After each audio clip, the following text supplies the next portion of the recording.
Algunos decían que esto no podía pasar en España. Pues pasó.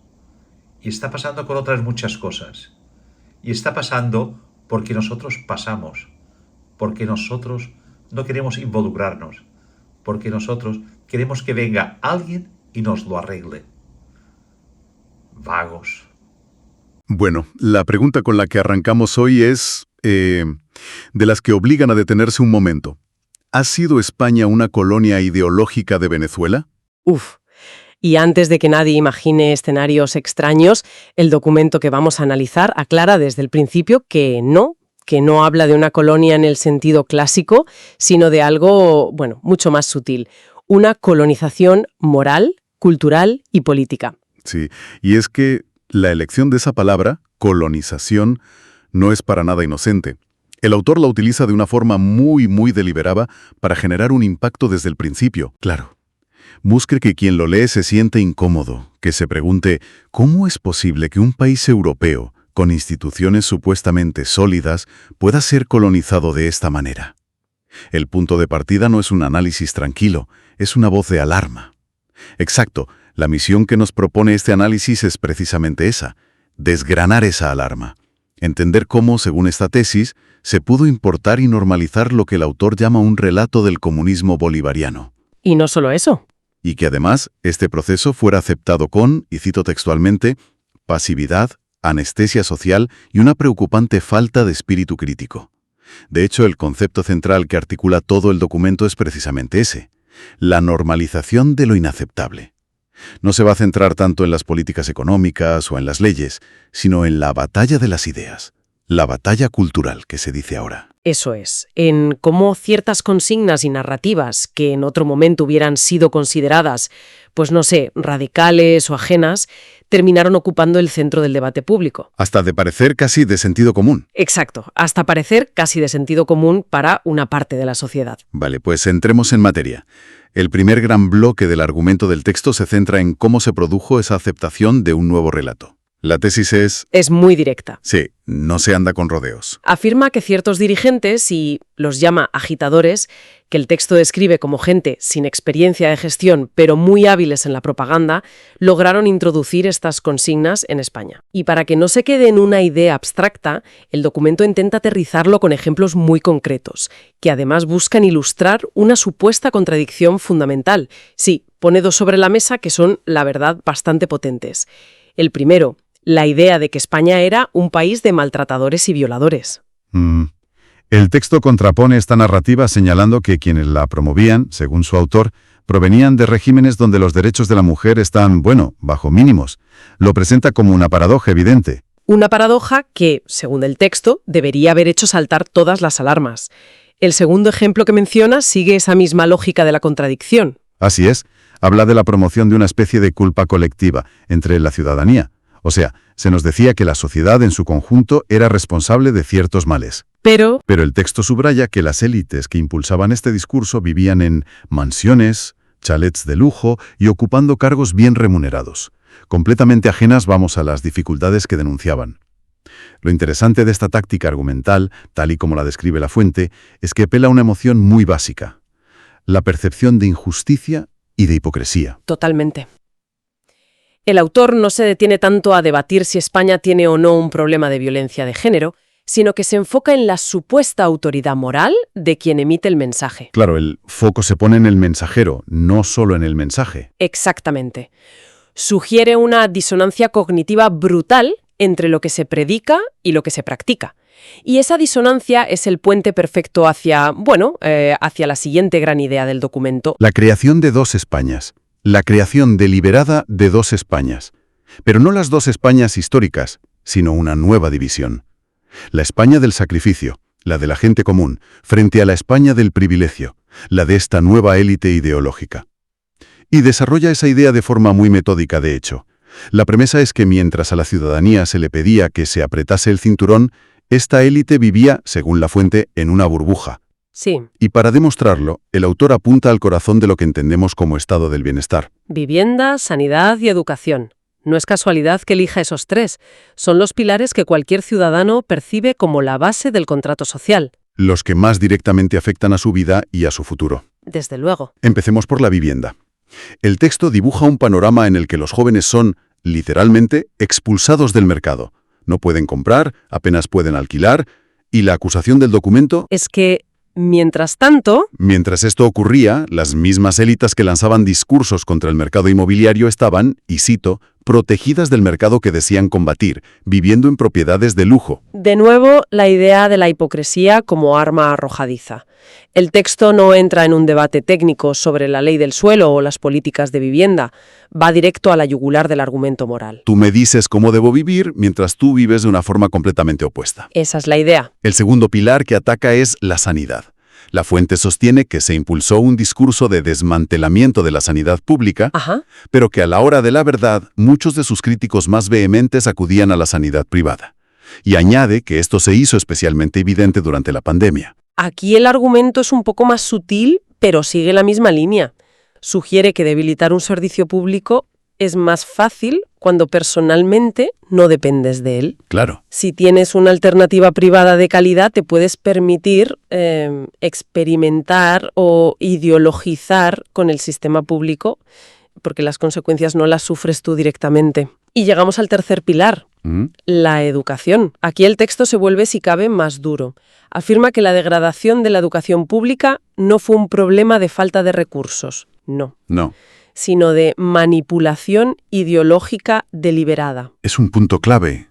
La acusación es que se vació de contenido la educación, sustituyendo conceptos como el mérito y el esfuerzo por lo que el texto llama cultura del victimismo. Y la excelencia por un igualitarismo. Y la excelencia académica por un igualitarismo forzado que, según esta perspectiva, no busca elevar a los de abajo, sino rebajar el nivel general para que nadie destaque. Si unimos los 3 puntos, el ataque que describe el documento es sistémico. No son problemas de gestión aislados. No, en absoluto. Es una crítica a una supuesta incoherencia fundamental que, según el autor, mina la confianza de la gente en el propio sistema que debería protegerla. Absolutamente. Lo que el texto hila aquí es un patrón. Presenta estos 3 ámbitos como campos de batalla donde una élite ideológica impone una visión del mundo que no se aplica a sí misma. Generando una brecha de confianza. Y una profunda desigualdad entre quienes dictan las reglas y quienes las padecen. Vale. Y aquí el argumento da un giro importante. Porque hasta ahora hablábamos de un relato de la batalla cultural, de los servicios públicos, pero ahora el texto introduce un elemento económico muy potente. El ataque a los creadores de riqueza. El ataque directo a los que sostienen el sistema. Es que, desde la lógica del documento, es el siguiente paso natural.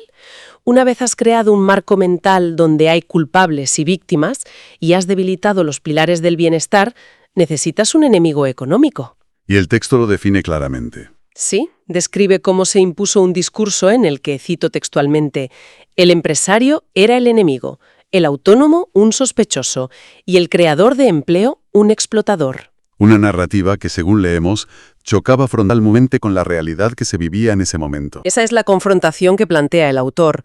Contrapone ese discurso con lo que describe como la realidad económica de la crisis. Por un lado, se machacó fiscalmente a los autónomos. Que, según el texto, fueron quienes evitaron el colapso del empleo. El verdadero dique de contención, dice. Y por otro, se persiguió mediática y políticamente al empresario, que es, en última instancia, quien genera la riqueza y paga los salarios que sostienen todo lo demás. Entonces, si el objetivo no era mejorar la economía, ¿cuál era según la fuente? Pues el objetivo, según la conclusión a la que llega el documento, no era económico, sino puramente ideológico y de poder. Ahí está la clave. La frase que lo resume es demoledora. Buscaba demonizar el éxito y glorificar la dependencia. Es una tesis muy fuerte. Desde luego. Lo que sugiere es una estrategia consciente para debilitar la iniciativa privada, la autonomía del individuo y, a cambio, fortalecer la dependencia de la ciudadanía con respecto al poder político. Crear una base social más controlable. Crear una base social que necesite al Estado para todo y, por tanto, sea más fácil de controlar. Y parece que el texto no se detiene ahí. Sugiere que ni siquiera este objetivo de control social era el fin último. Que todo esto formaba parte de un plan todavía mayor. Efectivamente, y aquí es donde el análisis adquiere una dimensión completamente nueva, una dimensión geopolítica. Según la fuente, Todas estas piezas que hemos ido viendo, la importación de un relato, la división social, el ataque a la economía productiva, no eran fines en sí mismos, eran herramientas dentro de lo que el autor califica de proyecto oculto. Un proyecto cuyo objetivo final era, y la afirmación es de un calibre enorme, desanclar a España de Europa y de su eje natural de alianzas occidentales. Es una acusación gravísima. Desde luego. El documento detalla cómo se supone que se estaba llevando a cabo ese desanclaje. Lo describe como una operación a dos bandas. Por dentro, promoviendo un discurso de euroescepticismo y de cuestionamiento sistemático de todo lo que define a las democracias occidentales. Por ejemplo, Pues la Unión Europea, el Estado de Derecho, la economía social de mercado, las alianzas como la OTAN. La idea sería generar una desconfianza interna profunda hacia el propio modelo. y la segunda banda de esa operación sería la exterior, supongo, el realineamiento con otros actores. Correcto. El documento argumenta que, mientras se erosionaba la confianza en los socios tradicionales, se trabajaba activamente para alinear a España ideológica y políticamente con un nuevo eje de países. ¿Y nombra a esos países? Sí, nombra explícitamente a Venezuela, a Nicaragua y también a los gobiernos que había en ese momento en Colombia, México o Brasil.